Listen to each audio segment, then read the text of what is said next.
تا وقتی که در خدی حیات هستم برای جان برای وطنم خدمت میکنم.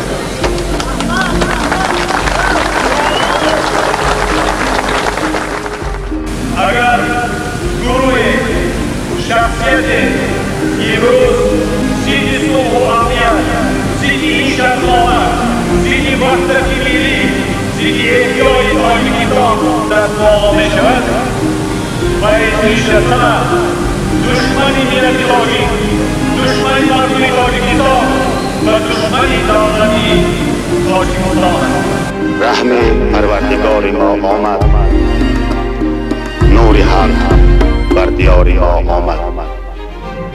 جنگ بنیاد سوز ما بگذشت، صلح بنیاد کار ما آمد. زندگی سخت تر ز مردگی بود، حالفی زنده دار ما آمد.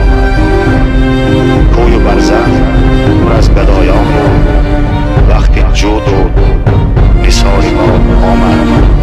از سر ما از آتشان بگذشت، گلفشان بهار ما آمد. پیر کنعانا چشم تو روشن، یوسف دلفگار ما آمد. اختر نحس از سر ما رفت، اختر سخت یار ما آمد. کوهسارا ببخش پستی ما، کوهسارا ببخش پستی ما. ننگ و ناموس و عار ما آمد.